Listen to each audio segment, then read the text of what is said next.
Wizard studies में आप सभी लोगों का एक बार फिर से स्वागत है। 66वें रेमन मैग्सेसे पुरस्कार की घोषणा हो गई है और ये 2024 में इस बार 5 लोगों को यह पुरस्कार दिया गया है, जिसमें से गुयेन थी गोक फुगोंग जो वियतनाम की डॉक्टर हैं, कर्मा फुंत्सो ये एक सामाजिक कार्यकर्ता हैं जो भूटान के हैं, जापान के मियाजाकी हायाओ उनको मिला है और रूरल डॉक्टर मूवमेंट जो थाईलैंड का है उसे यह पुरस्कार मिला है और फरवीजा फरहान को जो इंडोनेशिया के कार्यकर्ता हैं उनको ये 5 एक संस्था और 4 लोगों को यह पुरस्कार दिया गया। इनके बारे में थोड़ा बहुत देख लेते हैं। कर्मा फुंत्सो जो भूटान के हैं, ये भूटानी विचारक और नेता कर्मा फुंत्सो ने 1999 में लोडेन फाउंडेशन की स्थापना की, जो एक शैक्षिक दान संस्था है जो शिक्षा को बढ़ावा देने, सामाजिक उद्यमिता को बढ़ावा देने और भूटान की सांस्कृतिक विरासत और परंपराओं का दस्तावेजीकरण करने के लिए प्रतिबद्ध। लोडेन एक देखभाल अर्थव्यवस्था को बढ़ावा देने के लिए सामाजिक मूल्य और नैतिक व्यावसायिक प्रथाओं को प्राथमिकता देते हैं। 2008 से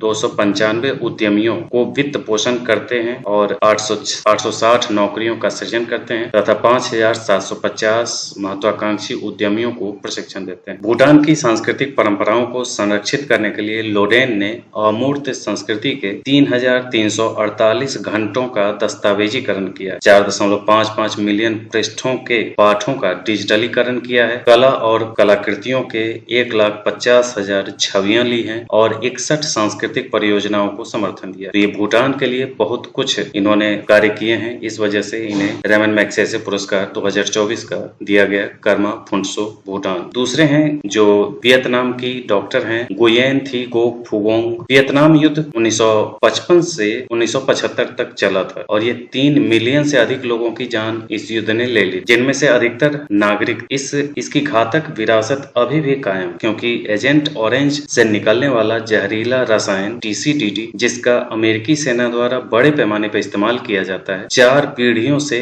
गंभीर स्वास्थ्य समस्याएं पैदा कर रहा है, जिससे लाखों वियतनामी प्रभावित हो रहे हैं। वियतनाम युद्ध के दौरान डॉक्टर बनी ये गुयेन थी गुओंग नवजात शिशुओं में गंभीर जन्म दोष को देखकर बहुत प्रभावित हुई, लेकिन शुरू में उन्हें इसका कारण समझ में नहीं आया। इस वजह से उन्होंने अपना जीवन एजेंट ऑरेंज के बारे में सच्चाई को उजागर करने, उसके पीड़ितों के लिए न्याय की मांग करने और Vietnam association of victims of agent orange dioxins के साथ शोध और काम के माध्यम से पीड़ितों की सहायता करने के लिए समर्पित कर दिया। होंग के लिए यह लड़ाई सिर्फ प्रयोगशाला में ही नहीं बल्कि अंतर्राष्ट्रीय मंच पर भी रही है। इन्होंने एजेंट ऑरेंज पीड़ितों के लिए अमेरिकन पब्लिक हेल्थ एसोसिएशन के साथ साथ अन्य मंचों पर भी आवाज उठाई और रासायनिक कंपनियों से मुआवजा पाने के लिए कानूनी कार्रवाई का समर्थन किया। तो ये थी वियतनाम की गुयेन थी गोक फुगोंग। इसके बाद है फरवीजा फरहान इंडोनेशिया की। ये सुमात्रा में इंडोनेशिया का लूसर इकोसिस्टम जो अत्यधिक लुप्त प्राय प्रजातियों का घर है, यूनेस्को की विश्व धरोहर की स्थिति और राष्ट्रीय सुरक्षा के बावजूद वनों की कटाई, बुनियादी ढांचे और कमजोर कानून परिवर्तन से गंभीर खतरा का सामना कर रहा है। 2013 में स्थिति और खराब हो गई थी जब आचे सरकार ने लूसर इकोसिस्टम प्रबंधन प्राधिकरण को समाप्त कर दिया, जो इसे बचाने के लिए लड़ रहा था। लूसर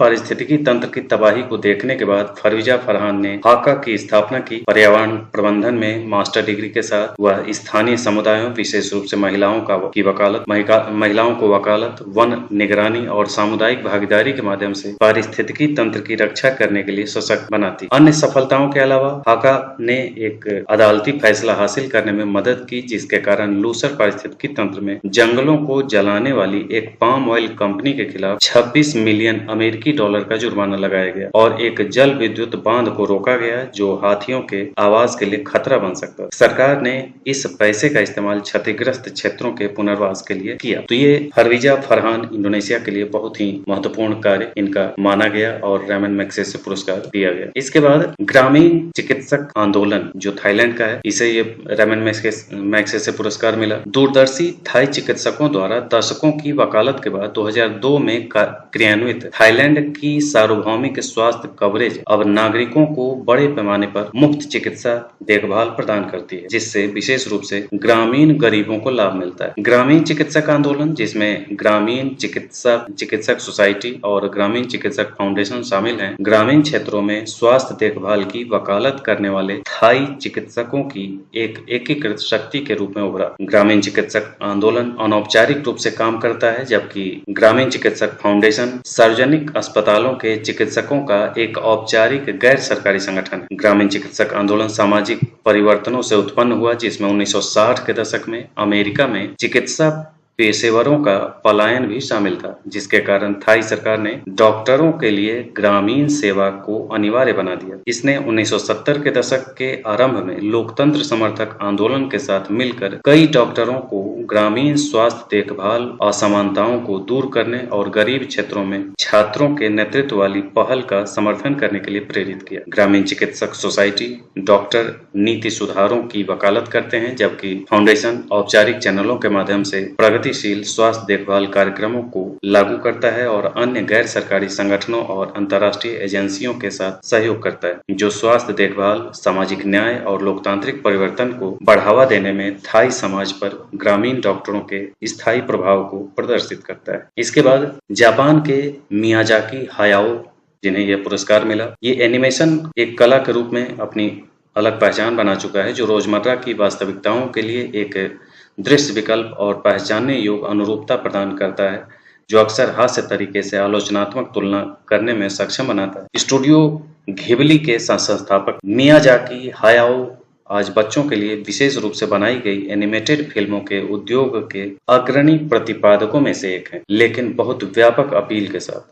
1985 में स्थापित स्टूडियो घिबली ने दुनिया की कई सबसे यादगार और प्रिय एनिमेटेड फीचर फिल्में बनाई हैं, जिनमें माय नेबर टोटोरो 1988 का और प्रिंसेस मोनोनोके 1997 के, spirited away 2001, Howl's moving castle 2004 का, पेनियो 2008 का और the boy and the Heron 2023 ये सब शामिल हैं। ये कृतियां मानवीय स्थिति की गहरी समझ प्रदर्शित करती हैं, जो अपने दर्शकों को अपनी स्थिति पर विचार करने और अपनी मानवता का अभ्यास करने के लिए प्रेरित करती है। मियाजाकी और स्टूडियो घिबली ने दर्शकों के उस वर्ग को लक्ष्य बनाकर मानक को और ऊंचा कर दिया जिसे आकर्षित करना और खुश करना सबसे मुश्किल हो सकता है, और वो है बच्चे। लेकिन मियाजाकी ने कभी भी अपना मूल और मुख्य ध्यान नहीं खोया। उनके लिए बच्चे एक स्पष्ट और आलोचनात्मक दर्शक वर्ग हैं, जो जटिल मुद्दों को आत्मसात करने में सक्षम हैं, अगर उनकी कल्पना को उचित रूप से उत्तेजित और निर्देशित किया जा सके। तो ये